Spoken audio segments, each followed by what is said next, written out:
Hey guys, tonight we dive into the steamy underbelly of ancient Rome, where the cobblestone streets echo with the clatter of chariots and the whispers of forbidden desires. You find yourself wandering through the Forum at dusk, the golden light fading over marble statues that seem to leer with knowing eyes, their carved forms hinting at bodies entwined in ways that blur the lines between conquest and caress.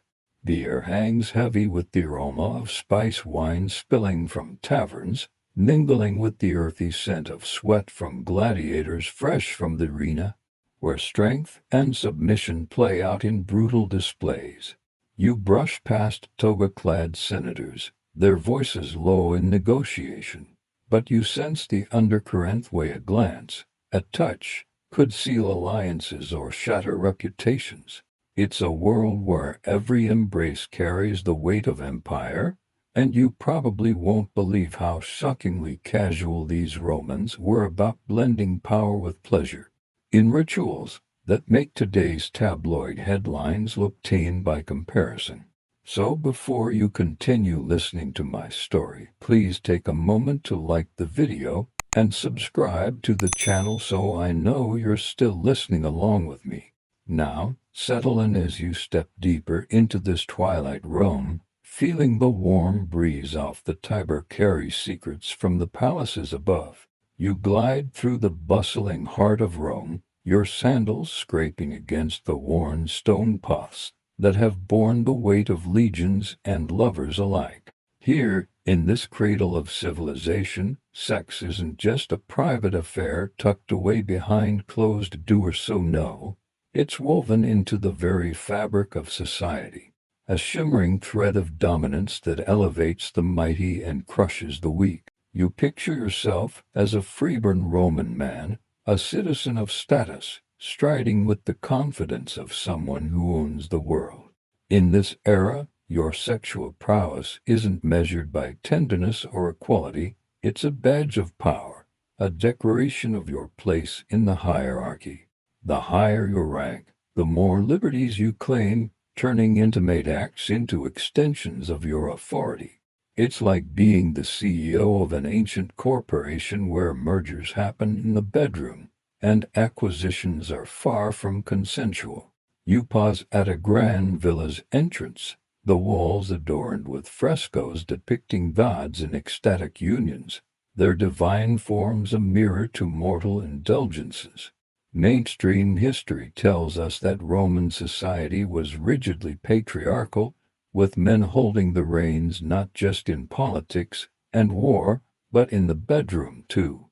A free male citizen could engage in relations with slaves, prostitutes, or even other men, as long as he remained the active, penetrating partner, the one in control. This wasn't about love or mutual enjoyment. It was about asserting dominance, reinforcing that you, as the virile Roman, were impenetrable in every sense. To be passive, that was a mark of shame, reserved for those of lower status, like foreigners or slaves, who had no say in the matter. It's a system where your bed becomes a battlefield, and victory means never yielding. But let's add a quirky layer to this imagine strolling past doorways guarded by oversized phallic amulets, those cheeky little tintinnabullo wind chimes shaped like winged penises, tinkling in the breeze as if giggling at passersby. These weren't just odd decorations, they were everyday talismans against evil, believed to ward off misfortune with their bold, protruding forms. You can't help but chuckle softly, talk about putting your best foot forward, or whatever else they had in mind. In a city where even bakers stamped loaves with phallic symbols for good luck, sex was literally baked into daily life. A fringe tidbit that shows how casually they flaunted what we'd blush over today. You lean against a column, the cool marble soothing against your skin as the evening shadows lengthen, and ponder the scholarly debates swirling around us.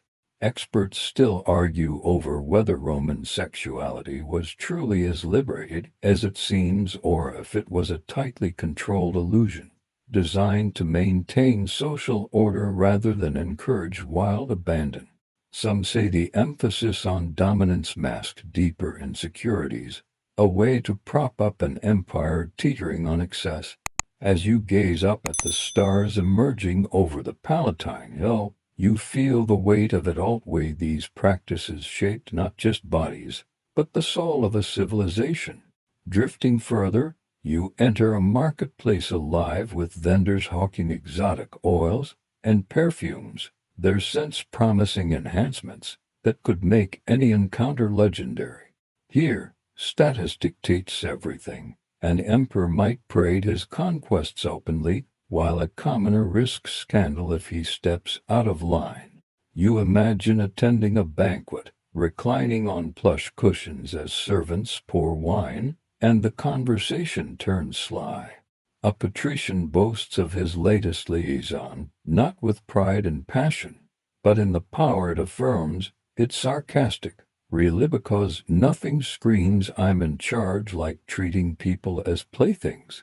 You'd think they'd invent therapy instead, but no, they opted for orgies. You chuckle again, whispering to yourself about how modern dating apps pale in comparison. At least swiping right doesn't come with a side of societal conquest. But in Rome, every tryst reinforces the pecking order. Slaves, those unfortunate souls captured from distant lands, become extensions of your will, their bodies mere tools for your gratification.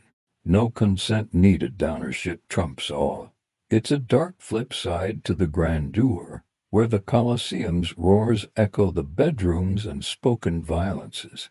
As you wander toward the baths, steam rising like ghosts from the hypocaust floors, you sense the interconnectedness. Sex as status means public life bleeds into private, with rumors flying faster than eagles. A senator's affair could topple alliances, turning pillow talk into political ammunition. And oh, the ironic culture that built aqueducts for purity, yet muddied morals with such ease. You smile faintly at the thought.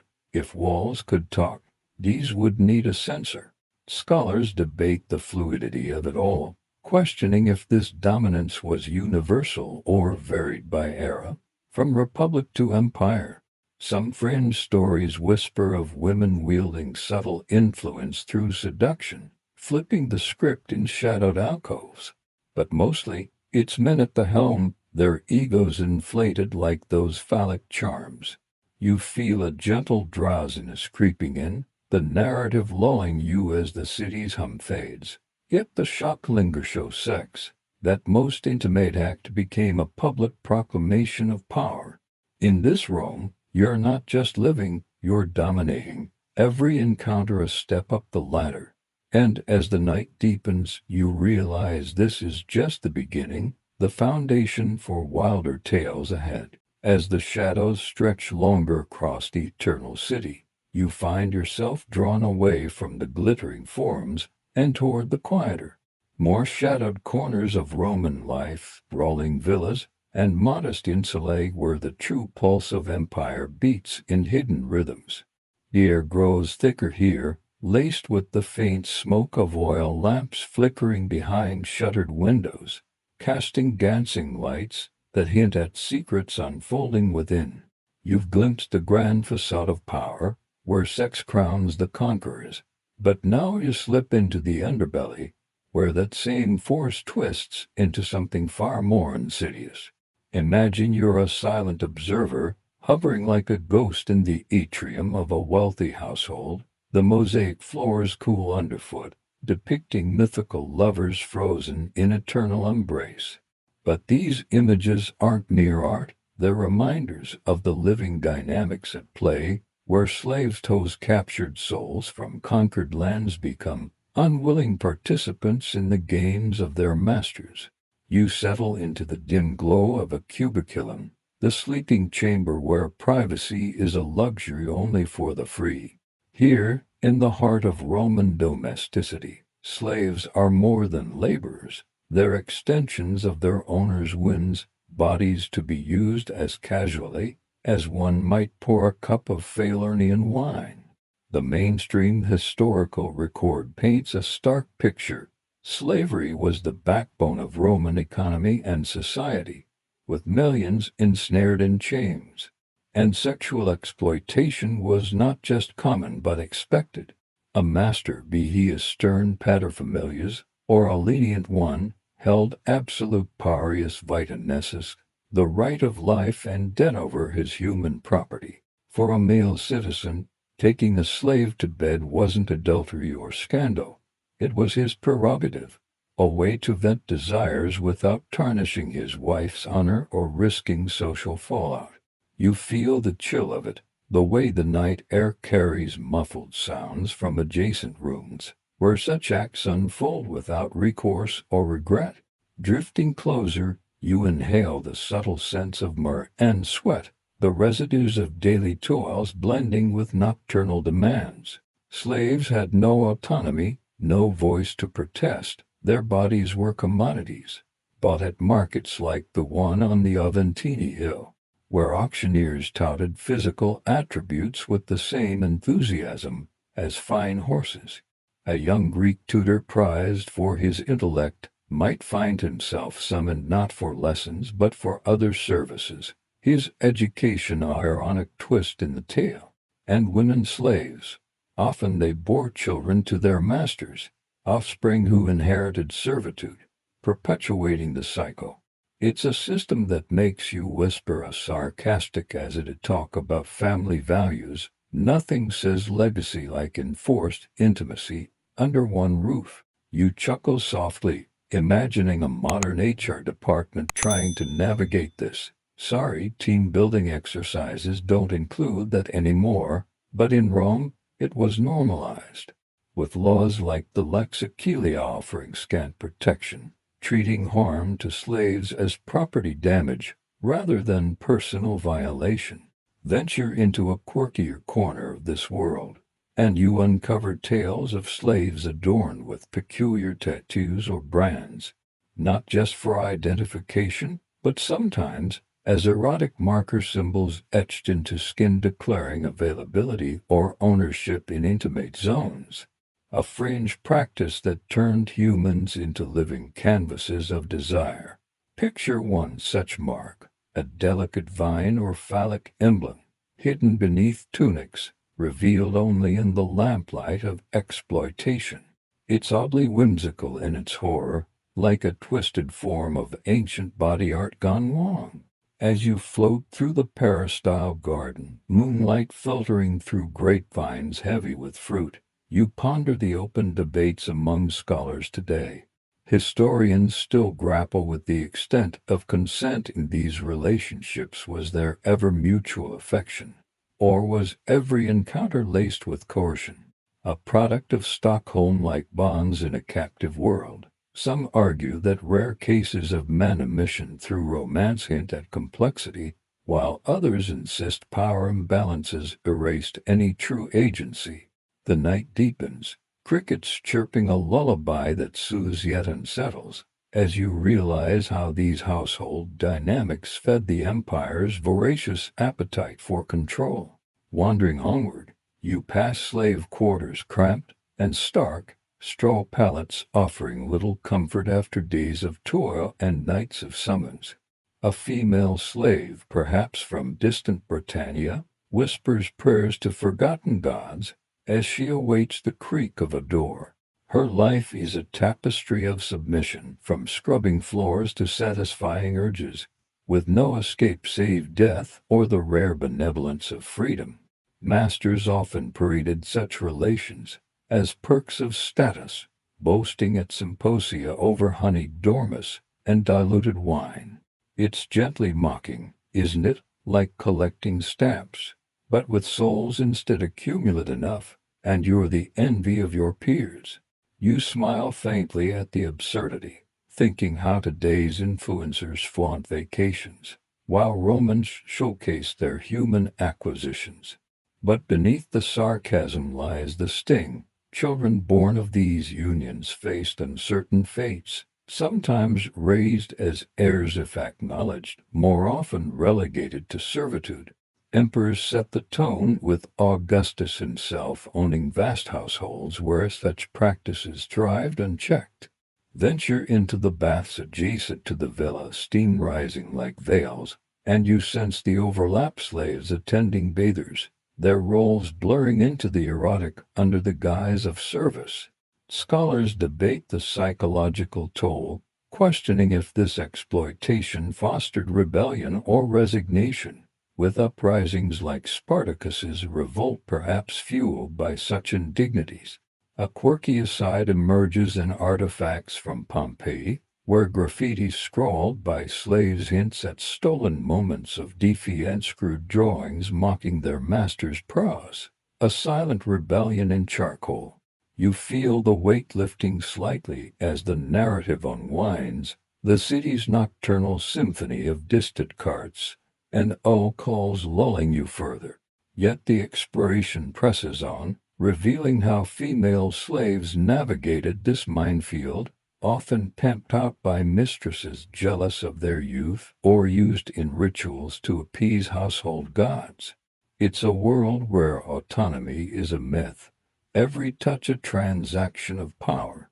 You chuckle once more, murmuring about how therapy sessions back then might have bankrupted the empire, to many issues unpacked in one go. As dawn's first blush threatens the horizon, you linger in this shadowed realm, the exploitation of slaves a stark reminder of Rome's dual face, innovator by day, oppressor by night. The stories build layer upon layer, drawing you deeper into the labyrinth of ancient desires. The labyrinth winds tighter now, pulling you from the dim confines of villa shadows into the sun-baked streets of Pompeii, where the air shimmers with the heat of midday and the faint, acrid tang of sulfur from distant Vesuvius lingers like a forgotten warning. You felt the chill of domestic exploitation, but here the commerce of desire turns public, brazen under the Mediterranean sky. You meander down narrow alleys, your footsteps echoing off walls etched with crude graffiti directions to nearby pleasures scrawled in hasty Latin, arrows pointing the way like ancient billboards. The city buzzes with life frozen in time, merchants hawking wares from figs to fine silks, but your path leads to the Lupanar, those infamous wolf dens where howls of a different sort fill the night. It's a world apart yet intertwined, where the empire's sexual freedoms manifest in stone and flesh, legal and logged like any other trade. You push through a low doorway into one such establishment, the threshold worn smooth by countless visitors, and the dim interior envelops you like a warm, musty embrace. Flickering oil lamps cast golden pools on frescoed walls, vivid scenes of entwined figures guiding the uninitiated with explicit positions and pairings that leave little to the imagination. A menu painted in ochre and crimson.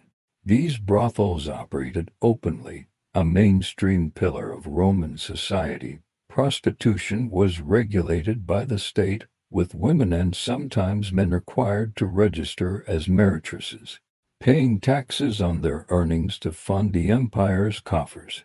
You imagine the ediles, those civic overseers, inspecting ledgers as casually as they might check grain supplies, ensuring the flow of sesterces from flesh to forum. It's not hidden vice but sanctioned service, with prices scratched into wallstraßes for a basic encounter, up to 16 for something fancier, cheaper than a loaf of bread or a jug of wine. In this economy of ecstasy, you're just another patron, coin in hand, stepping into cubicles barely larger than a closet, stone beds draped with threadbare linens that whisper tales of hurried unions.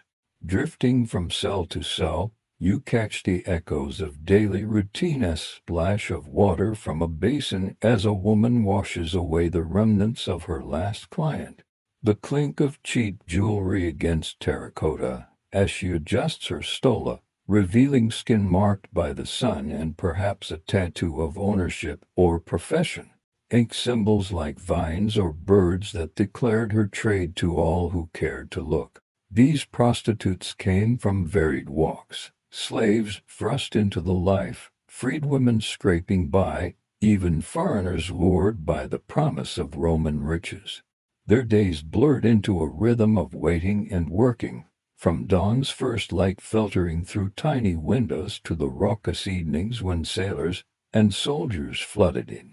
Fresh from the docks or barracks, you feel the grit underfoot, volcanic ash mixed with spilled wine, and inhale the heady mix of cheap perfume masking sweat and regret.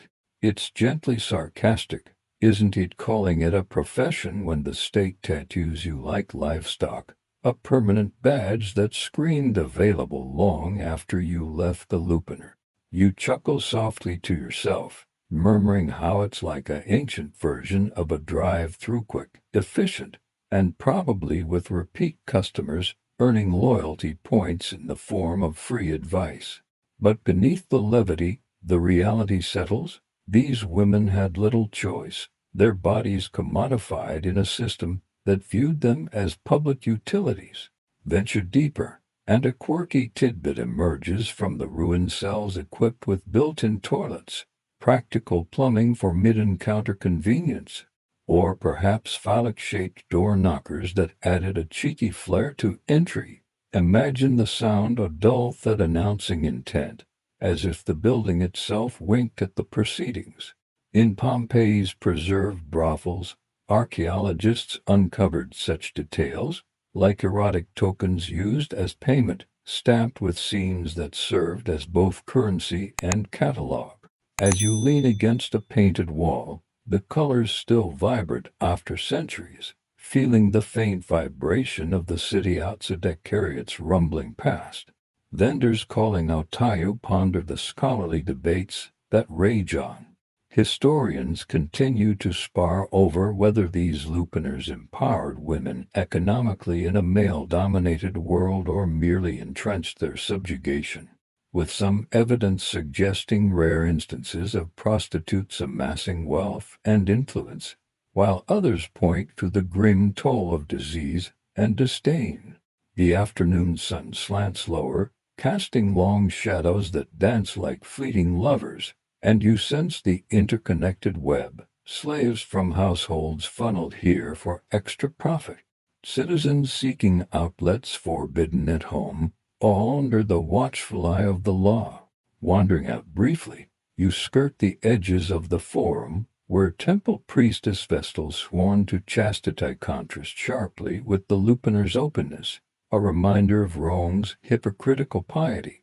Back inside, the air grows heavier with imagined voices, haggling over fees in broken Greek, laughter masking exhaustion, the occasional strum of a lyre from a more upscale spot nearby.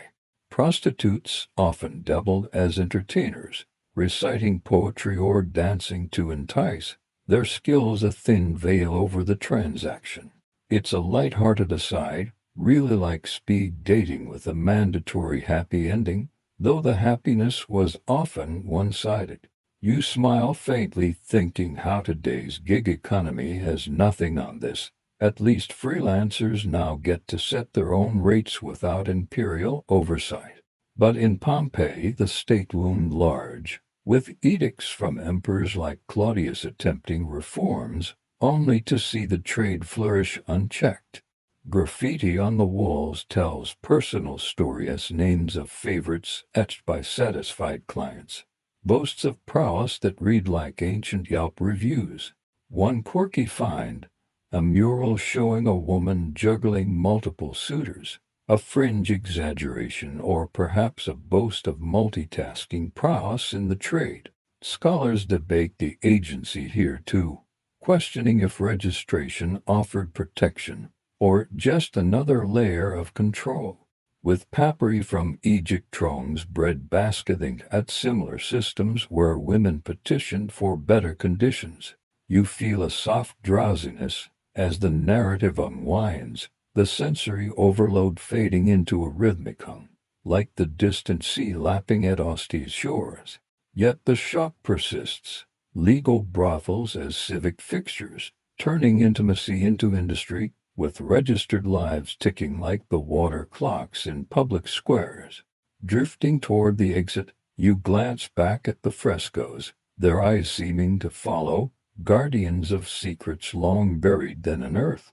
The daily grind meals of lentils and garum in cramped quarters, visits from physicians peddling dubious contraceptives. The ever-present risk of violence from rowdy patrons paints a picture far from glamorous. It's mocking in its mundanity. Empires rise on marble, but sustain on such shadowed economies. You chuckle once more, whispering about how if walls could sue for harassment, these would win big to many unsolicited advances over the years. As evening approaches, lamps reigniting with a sputter, you step back into the street, the transition seamless, carrying the weight of these lives into broader tales of Roman excess. The Lupiners stand as testaments, frozen in ash, to a society where desire was democratized, yet at what cost? The stories layer on, inviting you further into the steam and scandal ahead. The streets of Pompeii fade behind you as twilight deepens, the volcanic soil crunching softly under your imagined steps, carrying whispers of transactions sealed in shadowed cells. Now the path veers toward the grander avenues of Rome proper, where torchlight flickers like stars fallen to earth, illuminating gatherings of citizens in flowing togas, their laughter mingling with the strum of distant lutes. You've tasted the bitterness of exploitation in homes and brothels, but here among the freeborn, desire takes a subtler tournoni that dances along the edges of identity and role. The warm evening breeze brushes your skin, scented with olive blossoms from hillside groves, as you approach a symposium in a lavish triclinium, couches arranged in a U for reclining guests, platters of roasted quail, and figs glistening under lamplight. It's in these intimate circles that same-sex relations unfold, not as taboo but as another thread in the tapestry of power, where the key isn't who you choose, but how you play the part. You recline on a cushioned lectus, feeling the soft wool against your back, as wine flows freely from silver craters, loosening tongues and inhibitions. In ancient Rome, homosexuality among male citizens wasn't defined by orientation as we know it today. It was all about dominance and submission, a mainstream reflection of societal norms where the active rolleth penetrator pressed a man's virility and status, while the passive one risked ridicule and loss of respect. Free men could pursue younger males or peers, as long as they topped the encounter, turning what might seem affectionate into assertion of superiority. Think of it as an extension of the battlefield. Conquerors take, the conquered yield. Emperors and poets alike celebrated such liaisons. Catullus penned verses to his beloved Juvenius, blending passion with possession, while the law turned a blind eye unless it threatened public order. You sip from a goblet, the tart vintage warming your throat, and sense the undercurrent splints exchanged over the rim, hands brushing in jest that hint at more. Drifting through the haze of incense curling from braziers, you catch snippets of conversation, a senator praising the beauty of a beardless youth, his words laced with the casual entitlement of the elite.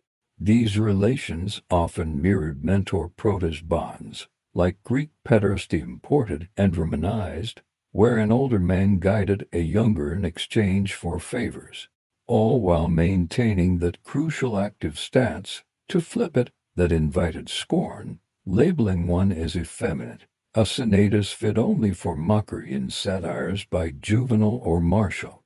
It's gently sarcastic, really like a game of musical chairs where sitting down means you're out. But in this case, it's more about who ends up on top. You chuckle softly to yourself, murmuring how it's the original top or bottom debate, minus the dating apps, and with way more togas involved. You wander from the banquet into the cooler night air of the garden, fountains trickling like whispered secrets. and uncover a quirkier side to these dynamic phallic fascinums worn as amulets by boys to protect against the evil eye, but also signaling their availability in certain circles. Tiny bronze wings fluttering as if ready for flight into forbidden realms. Imagine one such charm, dangling from a leather cord, a fringe accessory that blended superstition with subtle invitation, found in excavations from the suburb's backstreets, in bathhouses or at games. Such signals facilitated encounters, turning public spaces into playgrounds for the bold. The moon rises higher, casting silvery glows on marble benches where pairs might steal moments, the city's eternal hum providing a soothing backdrop. As you settle on the grass, dew-kissed and cool, feeling the earth's gentle pull, you reflect on the scholarly debates that persist. Experts still contend over whether these same-sex practices were genuinely accepted as fluid expressions of desire or rigidly enforced to uphold patriarchal structures, with some evidence from inscriptions suggesting emotional depth beyond power plays, while others see it as mere social theater. The narrative lulls you, the stars wheeling overhead like silent witnesses to centuries of such trysts. Yet the exploration deepens. Women, too, navigated similar waters, though less document sapphic echoes in poetry, but often dismissed as male fantasy. You imagine female citizens in their own gatherings, weaving garlands and sharing glances, their world a myriad veiled. It's a light-hearted aside, isn't it, like trying to crash a party where the dress code is dominant only, and everyone's checking your credentials at the door. You smile faintly, thinking how modern pride parades would baffle these ancient rainbows clashing with their black and white roles. But in Rome, it extended to the military. Soldiers far from home finding companionship in ranks, bonds forged in campfires that blurred lines of camaraderie and carnality, always with the active partner claiming glory. Laws like the Lex Scontinia attempted to curb excesses, punishing free men who submitted, but enforcement was lax among the elite. Graffiti from latrines tells Talus names linked with acts, boasts that read like ancient locker room talk. Venturing back indoors, the symposium winding down with slaves clearing platters, you sense the fatigue in the air, yawns stifled behind hands as guests depart. These relations weren't just private, they influenced politics. Accusations of passivity could ruin careers, as with Julius Caesar, mocked as every woman's man and every man's woman. It's mocking in its pettiness. Empires built on marble, toppled by bedroom rumors. You chuckle once more, whispering about how therapy back then might have focused on role reversal. Exercise. Flip the script and watch the republic crumble. Scholars debate the emotional authenticity, questioning if love letters between men reveal true romance or scripted flattery, with papyri from frontier outposts hinting at longing that transcended status. A quirky tidbit lingers in artifacts like the Warren Cup, a silver goblet etched with explicit male scenes, a luxury item for the wealthy to toast their tastes. You feel the drowsiness building, the story's cadence slowing like a heartbeat at rest, yet the shock endures. A society where desire defied labels, but bowed to hierarchy. Drifting toward the villa's gates, the night envelops you in velvet darkness, torches sputtering to embers. These citizen entanglements wove into the empire's fabric, from forums to frontiers, a testament to fluidity constrained by convention. The path ahead steams with promise, baths awaiting where such roles blur further in misty veils. You linger a moment, the sensory symphony fading, taste of wine on your lips, the echo of laughter carry you seamlessly into warmer, wetter realms of Roman indulgence. The velvet night gives way to a hazy dawn, the first rays piercing the mist rising from the Tiber, guiding you toward the Grand Thermae where marble arches loom like welcoming arms. The echoes of last evening's symposium fade into the rhythmic splash of water, the city's awakening marked by the distant clang of hammers and the low murmur of early risers converging on these communal havens. You've navigated the intricate dances of citizen desires, but now the steam beckons, thick and enveloping, blurring boundaries in ways that turn public hygiene into private intrigue. You approach the entrance of the Baths of Karkala, its vast facade dwarfing you, columns soaring as if to touch the gods, while inside, the air hums with vitality, water bouncing off vaulted ceilings, the scent of olive oil and herbs wafting from massage tables. These weren't just places to cleanse the body, they were social epicenters, where the empire's elite and common folk mingled, shedding togas and inhibitions alike in the warm embrace of heated pools. You step across the threshold, the cool mosaic tiles giving way to warmer slabs underfoot, heated by the hypocaust system, a network of underground furnaces channeling hot air like the breath of Vulcan himself. In ancient Rome, public baths were a daily ritual for all classes, subsidized by the state or wealthy patrons, making them accessible hubs of leisure and networking. But beneath the surface of scrubbing and soaking, they often doubled as discreet venues for amorous encounters, where the fog of steam provided cover for wandering hands and whispered propositions.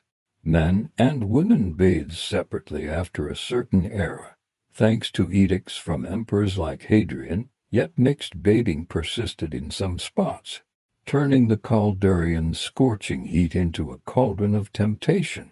You imagine dipping into the tepidarium, the lukewarm pool easing your muscles, as eyes meet across the vaporous senator nodding to a companion, their conversation veering from politics to more personal alliances, all while attendants slather on strigils to scrape away the day's grind.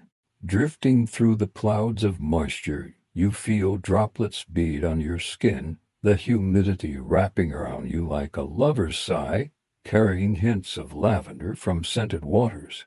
Slaves bustle about, offering towels or oils, their presence a reminder of the hierarchies, even Harrison pressed into service that extended beyond mere bathing. The mainstream allure lay in the bath's role as equalizers.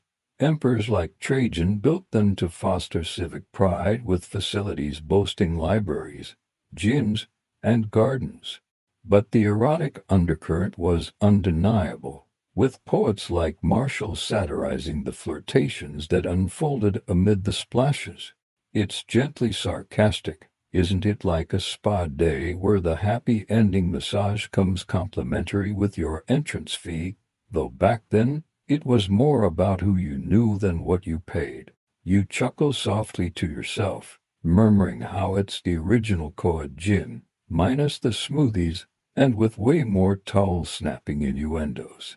But venture into the frangidarium's cooler waters, and a quirkier element surfaces. Some baths featured hidden niches or grottos adorned with erotic mosaics, like those unearthed in suburban villas, where phallic-shaped fountains spurted water in playful jets, symbolizing fertility while winking at the activities they inspired.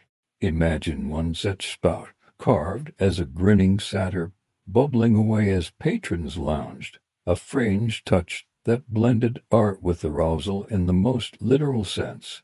The light filters through high windows, casting rippling patterns on the surface, and you sense the pulse of life. Hair merchants sealing deals in the sudatorium's swept lodge, while others sought solitude in alcoves that weren't always solitary. As you float in the Natatio, the open-air swimming pool vast enough to host mock naval battles, the sun warming the water to a gentle caress, you ponder the scholarly debates that bubble up even now. Historians remain divided on whether the bath sexual rendezvous were overstated in scandalous literature or genuinely rampant, with some arguing the steam fostered equality in desire, while others see it as another arena for exploitation masked by communal bliss. The day's heat builds, the air growing heavier, lulling you into a rhythmic sway with the waves lapping at tiled edges. Yet the stories interconnect. Those same-sex glances from symposia carry over here, active roles asserted in hurried embraces behind screens or slaves summoned for more than back rubs. It's a light-hearted aside, really like trying to keep your cool in a sauna while everyone's plotting their next move, steamier than the room itself. You smile faintly, thinking how modern hot tubs have nothing on this. At least bubbles now are just for relaxation, not reconnaissance. But in Rome the baths spanned empires, from modest local thermae to colossal complexes like Nero's, where gold-leafed domes reflected the opulence and the excesses. Graffiti on walls, much like Pompeii's, hinted at assignations, names and times scratched in haste, invitations that turned public spaces into personal playgrounds. Emperors set examples. Commodus reportedly bathed with hundreds, his antics blending hygiene with hedonism. Wander into the Palaestra, the exercise yard ringed by porticos. You watch wrestlers grapple, their oiled bodies gleaming, a spectacle that often blurred into erotic admiration. Women had their sections, though accounts whisper of crossovers, veiled figures slipping through for thrills. It's mocking in its universality. Clean bodies, dirty minds, Empire's motto if they had bumper stickers. You chuckle once more, whispering about how if these walls could steam clean themselves, they'd still blush at the memories. Scholars debate the gender segregation's effectiveness, questioning if imperial bans curbed mixing or merely drove it underground, with archaeological finds like shared plumbing suggesting overlaps. A quirky tidbit gleams in artifacts, erotic dice found in bath ruins, faces marked with positions instead of numbers, a game for deciding post-soak entertainments. Fringe fun that turned chance into choice. You feel the drowsiness seeping in, the warm waters cradling you like a dream, the narrative's flow slowing to match the lazy currents. Yet the immersion deepens, baths as bridges to broader scandals, where rumors born in steam traveled to palaces, fueling the excesses of rulers ahead. The sensory zenith plink of water droplets, the murmur of voice fades into a soothing whisper, carrying you forward. These steamy sanctuaries revealed Rome's heart, where cleanliness met carnality in misty harmony, a prelude to the imperial debaucheries that await in the glow of torchlit halls. The torchlit halls materialize before you, the misty veils of the baths dissolving into the opulent glow of the imperial palace on the Palatine Hill, where marble floors reflect the flicker of flames like stars trapped in stone. The air shifts, heavier now with the scent of exotic incense myrrh, and frankincense wafting from golden censers mingling with the faint metallic tang of power unchecked. You've soaked in the communal steams of discretion, but here, under the vaulted ceilings adorned with frescoes of mythical conquests, the excesses ascend to divine madness. Embodied in the figure of Caligula, the emperor whose reign turned Rome's sexual liberties into a whirlwind of whimsy and horror. You stand in the grand audience chamber, invisible amid courtiers in silken robes, as the young ruler Gaius Julius Caesar Augustus Germanicus lunges on a throne draped in purple, his eyes gleaming with a fervor that brews godhood and depravity. Born into the Julio-Claudian dynasty, he ascended at 24, initially hailed as a liberator, but soon his appetite spiraled, making him a symbol of tyrannical indulgence. You draw closer, the warmth from braziers caressing your skin, as whispers circulate like serpents through the crowd, tales of Caligula's infamous debaucheries, where sex became spectacle, a tool for both pleasure and intimidation. Mainstream accounts from historians like Suetonius detail his incestuous relationships, particularly with his sister's most notoriously Drusilla, whom he treated as a wife, parading their bond openly in a society where such taboos were shattered for the divine. He reportedly deified her after her death, mourning with extravagant rituals, but during her life their intimacy was no secret, a violation that shocked even jaded Romans. Incest wasn't unknown among the elite-choing Egyptian pharaohs he admired, but Caligula elevated it to policy, marrying his other sisters too, using familial ties to consolidate power and twisted unions. You feel the unease ripple through the room as he summons performers for evening entertainments, gladiators, and actors blending combat with carnal displays. Public spectacles where boundaries dissolved in blood and ecstasy, drifting into the adjoining banquet hall, tables groaning under platters of peacock tongues and flamingo, you inhale the rich aromas of spiced meats and honeyed wines. The feast a prelude to wilder revels. Caligula hosted orgies that lasted days, inviting senators' wives and daughters, compelling participation, under threat of treason, his way of humiliating the nobility while sating his desires. He'd dress as gods like Jupiter or Venus, cross-gender play adding layers to the chaos, demanding worship in forms that left little to piety. It's gently sarcastic, isn't it, like hosting a dinner party where the main course is your guest's dignity, served with a side of imperial entitlement. You chuckle softly to yourself, murmuring how it's the ancient equivalent of a bad office holiday party, but with emperors spiking the punch and rewriting the rules mid-game.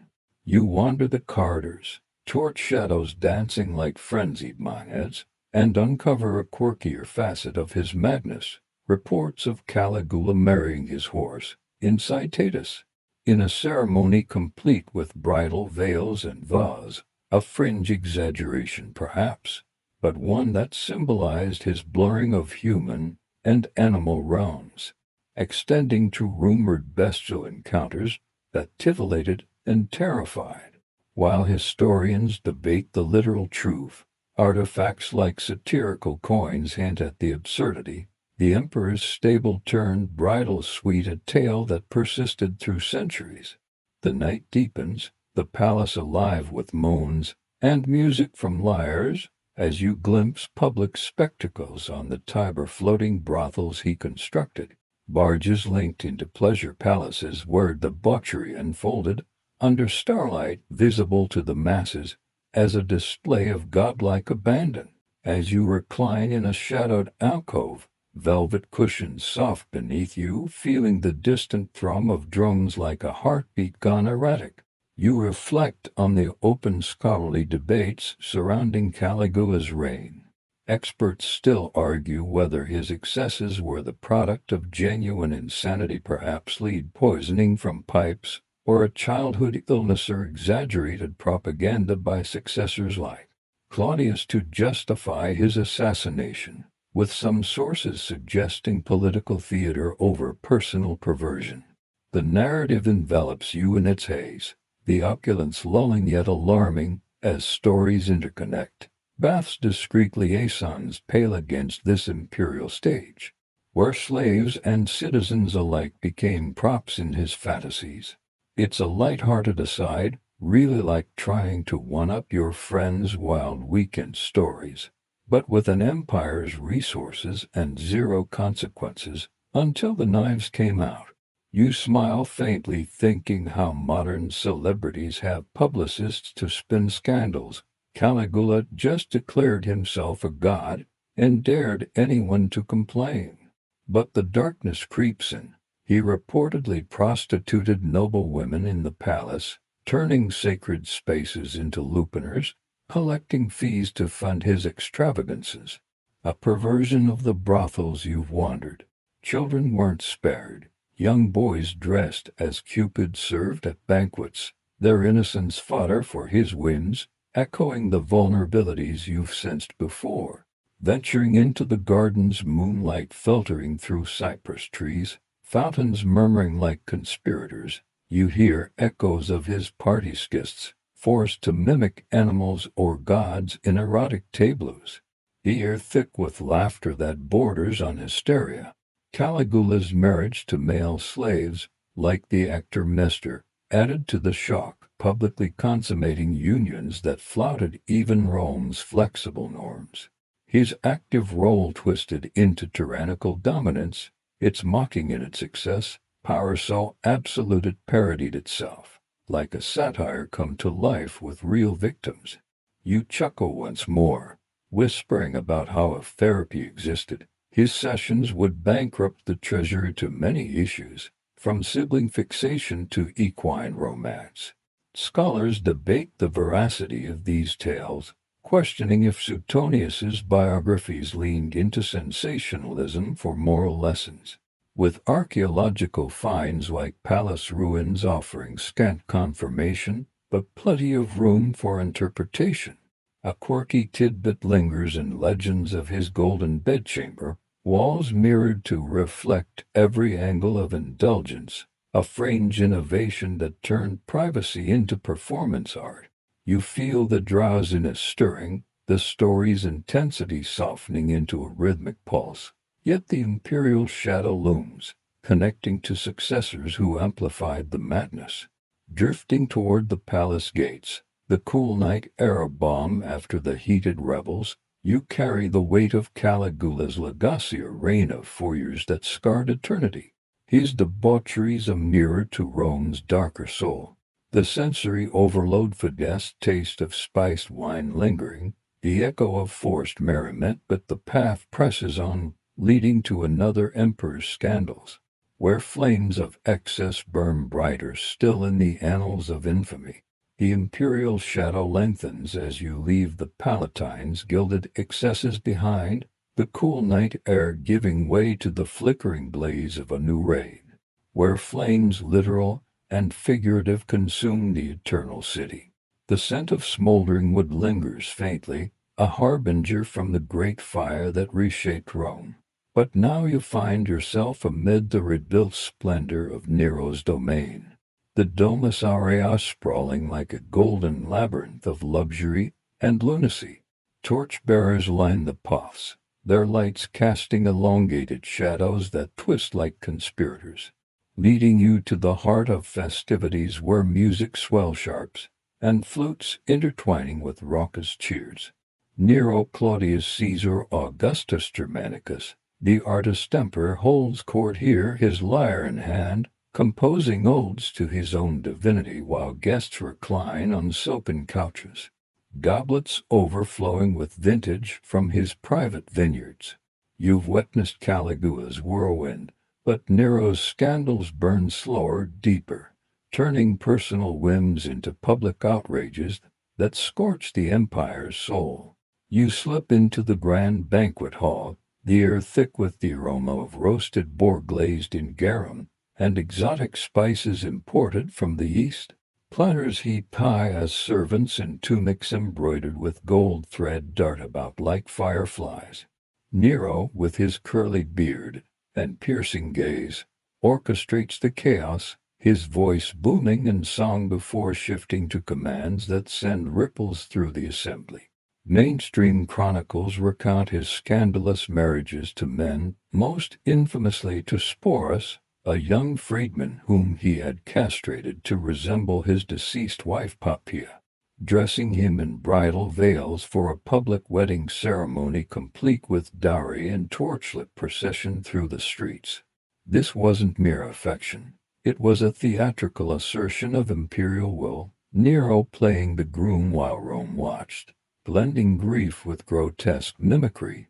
He also wed Pythagoras, a freedman, in another lavish rite where Nero donned the flame-colored veil of a bride, inverting roles in a display that mocked traditional unions and shocked the Senate. Drifting among the revelers, you feel the heat from massive braziers, their glow illuminating frescoes of nymphs and satyrs in eternal chase, the artwork a backdrop to living indulgences. Nero's wild parties stretched into marathons of excess, where guests were locked in until dawn, compelled to partake in games that escalated from poetic recitals to erotic charades. Bodies entwined under the emperor's approving eye. He'd host these in floating dining halls on artificial lakes, barges adorned with ivory and jewels, where the water lapped gently against hulls as moons mingled with waves. Women of high birth were summoned, their husbands powerless as Nero exercised his desires, often in view of all, turning intimacy into imperial theater. You taste the sweetness of Mulsum on your tongue, the honeyed wine flowing like the Tiber, loosening inhibitions, as the night enfolds in a haze of perfume and perspiration. It's gently sarcastic, isn't it, like throwing a bash where the dress code is scandal optional, but attendance is mandatory under pain of exile. You chuckle softly to yourself, murmuring how it's the precursor to those awkward family reunions, except with emperors crashing the party and rewriting the guest list mid-toast. But peel back the layers, and a quirkier outrage emerges. Nero's obsession with role-playing extended to disguising himself as a bride in mock weddings, or reportedly wandering the streets incognito at night, seeking thrills in taverns and brothels, where he'd engage in brawls and dalliances that blurred his divine status with common vice. One fringe tale whispers of him installing rotating ceilings in his palace, sprinkled with flowers and perfumes that rained down during orgies, a mechanical marvel that turned debauchery into a sensory storm, petals sticking to sweat-slicked skin like confetti from a twisted carnival. As you lounge on a mosaic floor depicting sea monsters and amorous tangles, the cool tiles a respite from the growing warmth, you ponder the scholarly debates that flicker like these flames. Historians continue to wrangle over whether Nero's outrages were as rampant as depicted by biased sources like Tacitus, and pseudo-news perhaps, inflated to vilify a ruler who challenged the elitier if they reflected a genuine descent into megalomania fueled by unchecked power and artistic delusion. The party's rhythm pulses on, drums beating a hypnotic cadence that lulls yet excites, connecting back to the Bathstini discretions and Caligula's precedents, where emperors elevated personal pleasures to policy. You watch as acrobats twist in midair, their forms a prelude to more private acrobatics, while Nero strums his cithara, demanding applause that echoes hollowly. His affairs spilled into the arena to gladiatorial shows morphing into erotic spectacles, fighters stripped for added thrill, the crowd's roars blending bloodlust with baser hungers. Slaves and actors, those perennial victims, found no refuge. Nero reportedly took male performers as lovers, their stages extending to his bedchambers. Roles reversed in ways that echoed the citizen dynamics you've wandered through. Women fared no better, with tales of him assaulting Vestal virgins or forcing noble matrons into prostitution within palace walls, the dark echo of the Lupiner's registered lives. It's a light-hearted aside, really like auditioning for a talent show where the prize is surviving the after-party, though Nero's critiques came with sharper edges. You smile faintly thinking how modern rock stars have groupies. Nero had an empire, turning fandom into fiat. But the flames rise higher, the Great Fire of 64 AD, which he allegedly fiddled Throthal lyre playing, Rheolite cleared space for his golden house, a pleasure dome rife with erotic art, and secret chambers for indiscretions. Incest rumors swirled too with his mother Agrippina, though her murder quenched that flame, leaving a legacy of matricidal madness intertwined with lust. Venturing into the gardens, lanterns swaying like drunken stars amid manicured hedges, you hear the splash of fountains mimicking the artificial lake's ways, where parties floated into infamy. Nero's marriages to men weren't isolated. They parodied Roman customs, dowries paid and omens consulted, all while he maintained active dominance in a twist on the hierarchies you've explored. It's mocking in its theatricality, an emperor who performed his perversions like operas, composing the score to his own downfall. You chuckle once more, whispering about how if social media existed, his feed would be all selfies with spouses of every stripe. Hashtag Imperial Vips.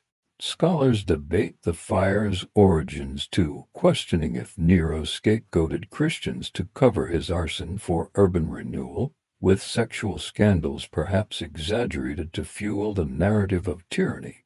A quirky tidbit shines in accounts of his golden statue, colossal and nude, erected in the vestibule, a phallic monument to ego that loomed over visitors. Fringe symbolism blending divinity with desire. You feel the drowsiness weaving in, the feast's opulence softening into a dreamy haze, yet Nero's outrages endure, a bridge to even younger emperors who danced on the edge of gender and power. Drifting toward the palace's outer courts, the cool marble steps a gentle descent, you carry the heat of these affairs spice on your palate. The echo of forced revelry, but the narrative flows onward, into realms where youth and eccentricity entwine in ever wilder knots. The narrative flows onward from Nero's fiery excesses, the golden haze of his palace dissolving into the stark light of a new dawn over the empire, where a teenage ruler ascends, bringing with him the exotic winds of the East and a fluidity that bends Roman rigidities to breaking. You find yourself in the year 218 AD, the air crisp with the scent of Syrian roses transplanted to Roman soil. As Marcus Aurelius Antoninus, better known as Elagabalus, arrives in the capital at just 14, a boy emperor whose brief reign would swirl with scandals that challenged the very notions of gender and divinity.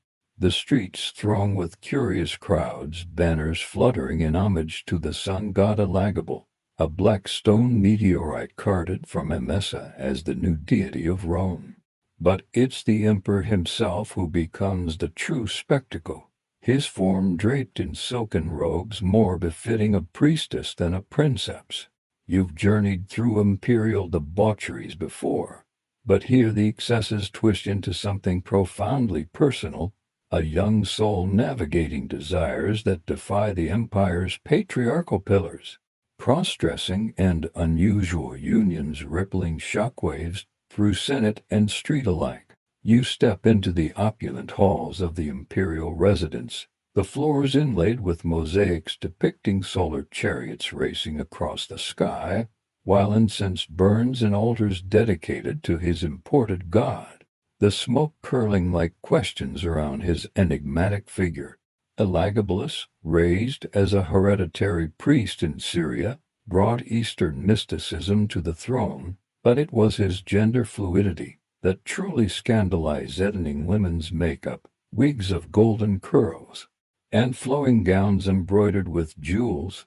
He presented himself not as a man in disguise, but as a being transcending binaries, often referring to himself in the feminine.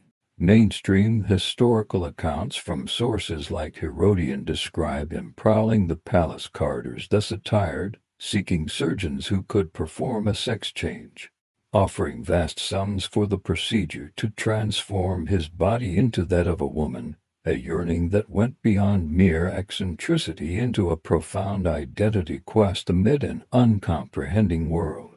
In a society where male citizens prized active dominance, his willingness to embrace passivity, to be the bride rather than the groom, upended hierarchies, making him a figure of both fascination and revulsion.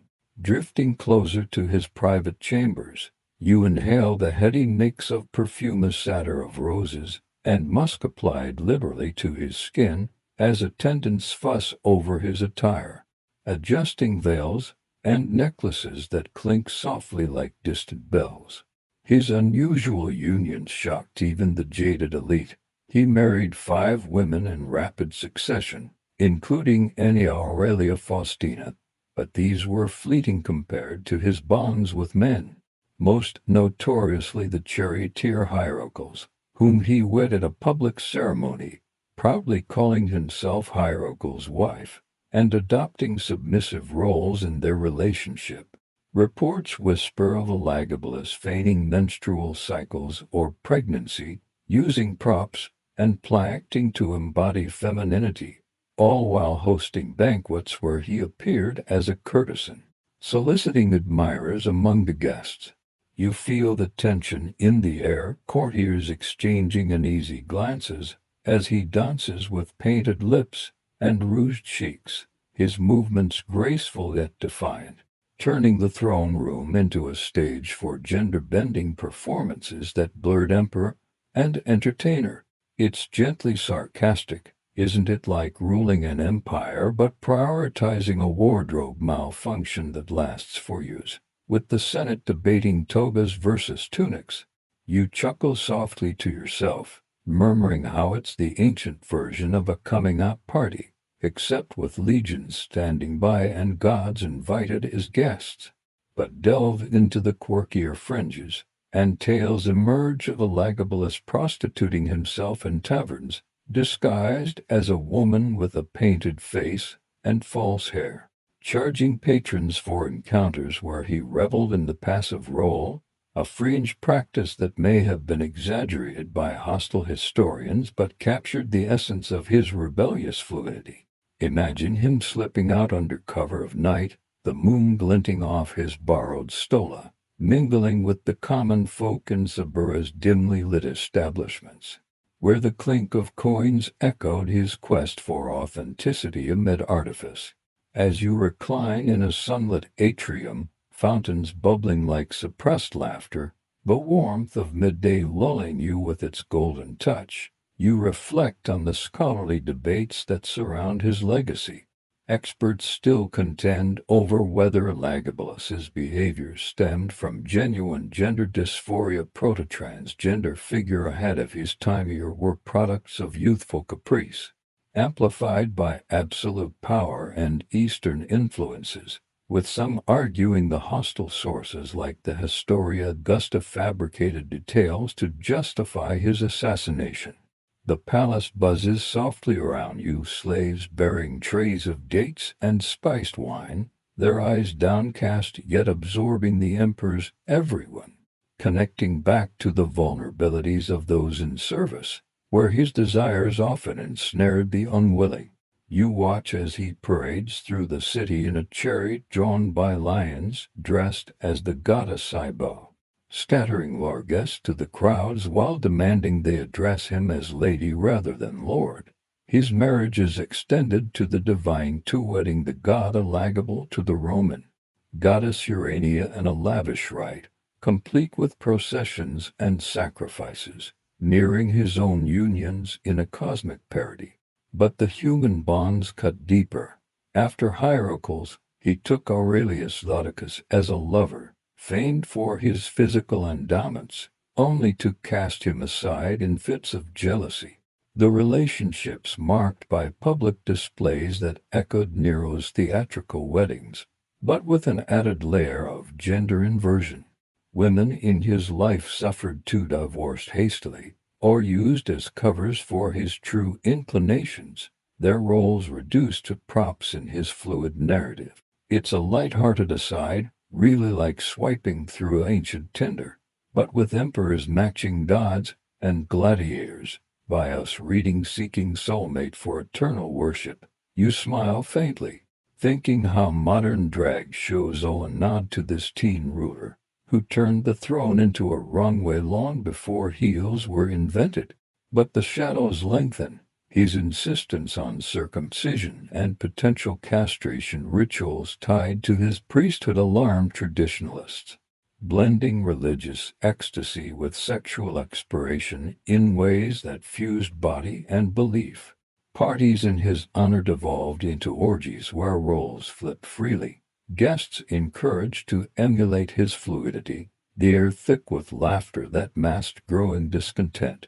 Venturing into the temple of Elagabal, the black stone altar gleaming under torchlight, you sense the fusion of sacred and sensual dances performed by the emperor himself, veiled and swaying to cymbals, invoking deities while indulging earthly urges. He offers to physicians for genital alteration, promising half the empire's wealth, highlight a desperation that humanizes amid the horror, a boy trapped in a role too vast. His fluidity a cry against convention, its mocking in its tragedy, power to command armies, yet unable to reshape his own form without scandal. You chuckle once more, whispering about how if self-help books existed, his would be titled Emperor in Heels, conquering Rome one wig at a time.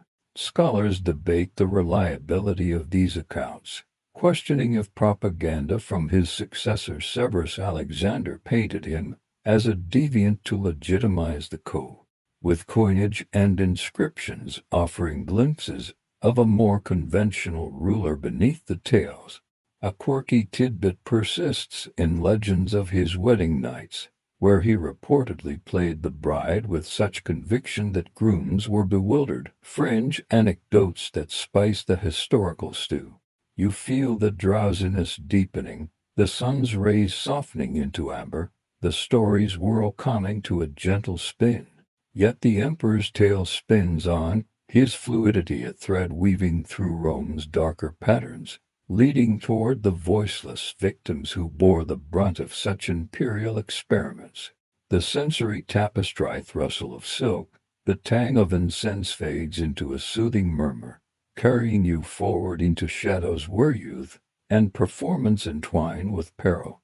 The shadows deepen as you drift from the incense-laden temples and gender-bending spectacles of Elagabalus's court, the murmur of cymbals fading into a quieter, more insidious hush that blankets the undercurrents of Roman life.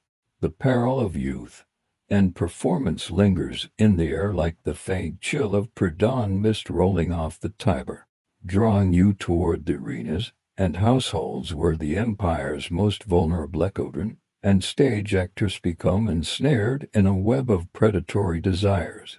You wander the winding streets toward the theater of Pompey, its stone tiers rising like silent sentinels under a canopy of stars.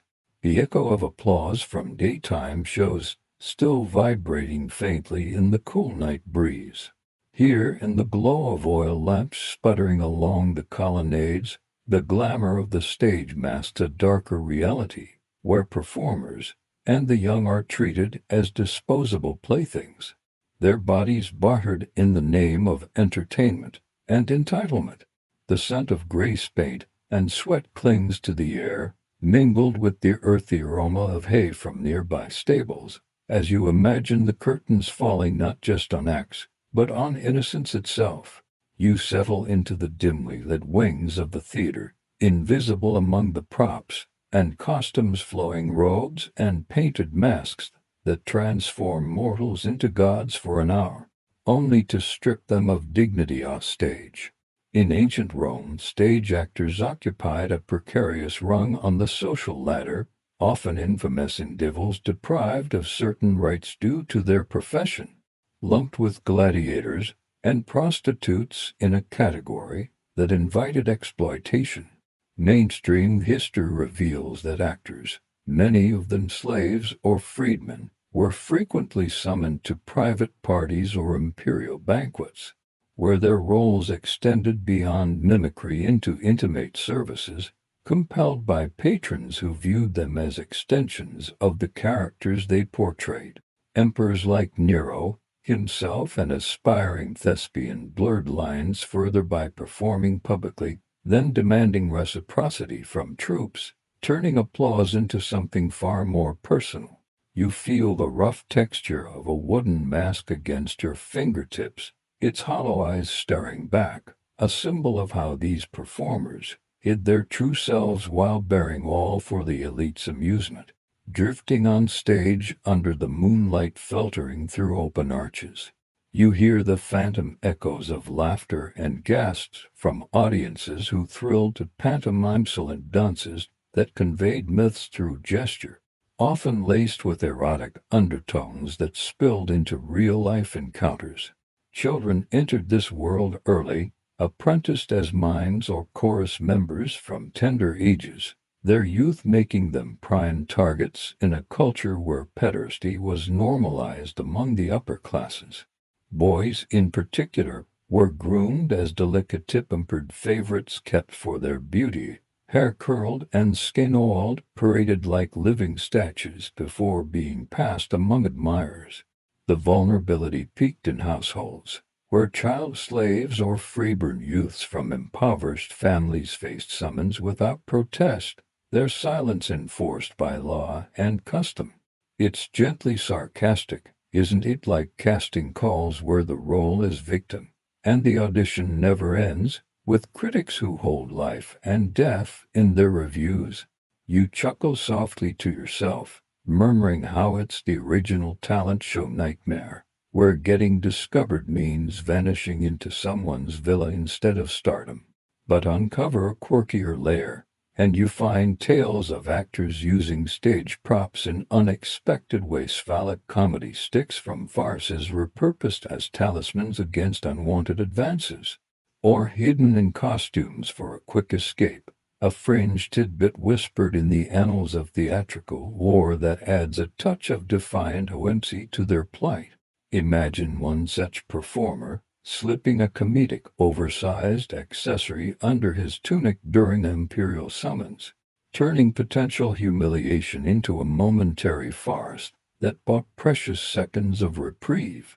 The night air cools further, crickets providing a soothing chorus as you ponder the open scholarly debates on this era's child protections or lack thereof, with experts still divided on whether Roman laws like the Lex Cornelia offered any real safeguard against exploitation or merely paid lip service to morality, while enabling the elite's indulgences. As you meander from the theater toward the Ludus, training schools where young gladiators honed skills that often doubled as a lure, the interconnected threads pull tighter, actors and children alike funneled into the same predatory circles. Their performance is a prelude to private encores. In the arenas, mimes enacted explicit scenes from Mythologileta and the Swan or Pasiphae, and the bull-stirring crowds before the actors themselves became the myth in patrons' beds. Children, orphaned or sold into servitude, navigated this minefield daily, their education in elite homes twisted into lessons of submission. Tutors doubling as procurers in a system that valued youth as currency. Emperors set the grim example. Caligula reportedly collected troops of boys for his pleasure boats, while Nero's castrati singers blurred youth and artistry in haunting melodies that masked suffering. You pause in a moonlit courtyard, the trickle of a fountain lulling like a forgotten lullaby, feeling the weight of stone benches worn by generations of weary souls. Actresses faced parallel perils, often starting young in chorus lines, their dances inviting leers that led to liaisons, societal scorn branding them as loose regardless of choice. The infamous status stripped legal recourse, making protest futile against senators or equestrians who claimed them post-show. It's a light-hearted aside, really like method acting taken too far, where staying in character means enduring the plot twists no one scripted. You smile faintly, thinking how modern child stars have agents and contracts. These ancients had only the gods, who seemed perpetually on intermission. But the darkness deepens. Street urchins, scavenging in the suburra, snatched for quick thrills or long-term grooming, their cries lost in the city's roar. Scholarly whispers suggest some found agency in fame actors amassing fortunes, children elevated to favorites, but most narratives, and in obscurity, bodies discarded when beauty faded. Fringe stories emerge from graffiti in ruins, crude drawings of youthful figures with mocking captions, hinting at stolen moments of rebellion where victims turned the tables in subtle ways, like actors' improvised line that shamed the patron mid-feast. Venturing deeper into the night, You approach the Colosseum silhouette, its arches like gaping mouths swallowing secrets, where beast hunts featured children as bait or prizes, their vulnerability amplified for spectacle. The empire's predatory culture thrived on this, laws protecting freeborn youth in theory but crumbling under influence, slaves exempt entirely. You chuckle once more, whispering about how if support groups existed, they'd be packed with toga-wearing survivors swapping stories over watered wine. My patron was a real method actor too. The drowsiness builds, the night's embrace softening the edges of these tales, yet the shock resonates. A civilization of aqueducts and legions, built on the bent backs of the young and the staged.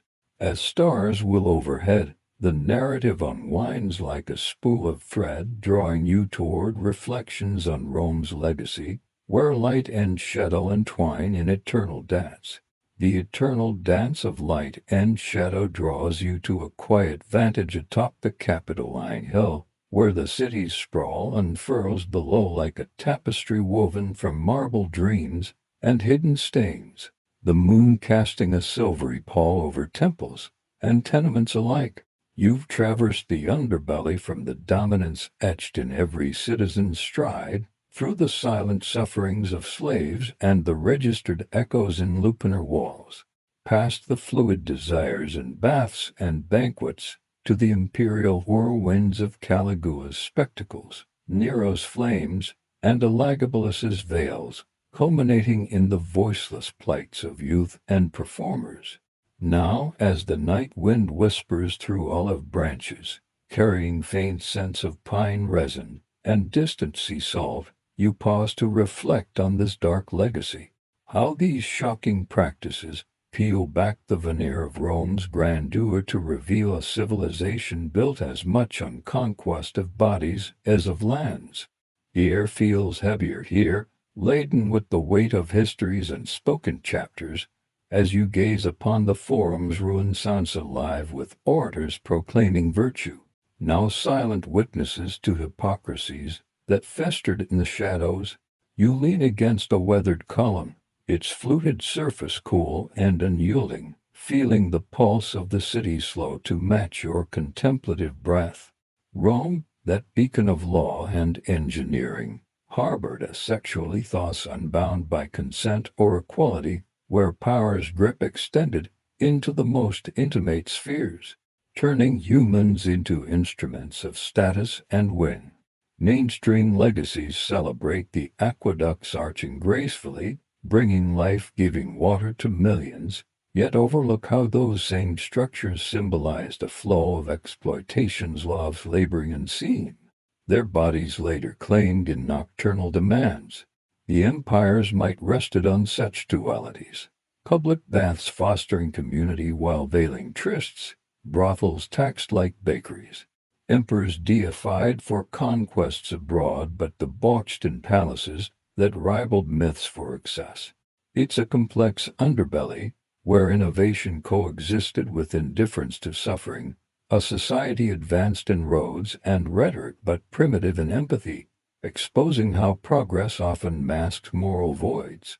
Drifting your gaze to the distant Colosseum, its arches like skeletal ribs under the stars, you ponder the quirky ironies that pepper this narrative, Ethlic charms dangling as everyday luck bringers.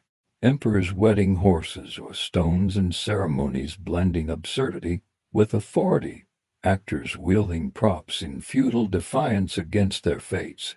These fringe elements, like tattoos on prostitutes or mechanical ceilings raining petals on orgies, add a layer of whimsy to the wickedness, humanizing the horror by showing how casually the Romans integrated the erotic into the mundane, as if desire were just another commodity in the marketplace of empire. Yet beneath the chuckles lies the sting.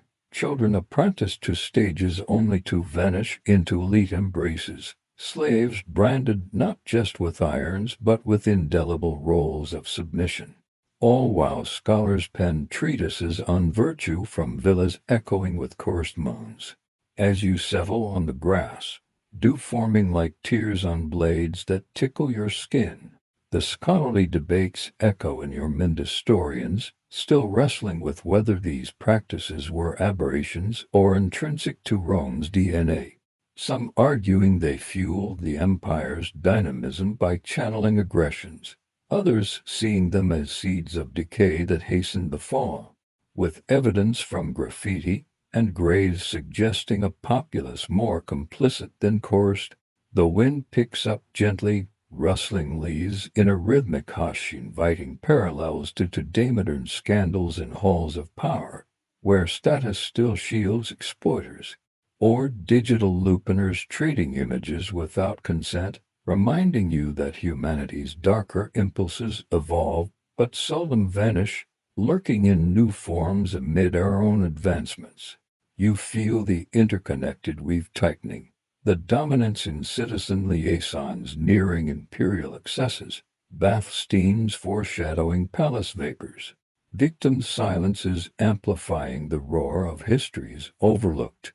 Emperors like Caligula set tones that trickled down, their incest and spectacles normalizing what slaves endured daily, while Elagabalus's fluidity challenged norms only to reinforce the elite's license for experimentation.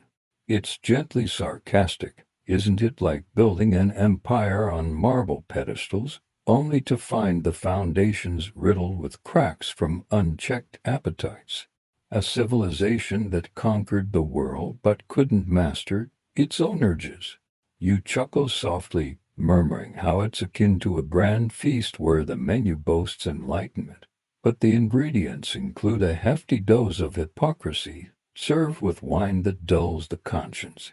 The stars twinkle overhead, indifferent sentinels to millennia of human folly, as you trace modern tabloid tales of powerful figures entangled in similar webs. Societies grappling with consent in the wake of ancient precedents, ponder if we've truly advanced or merely rebranded the shadows.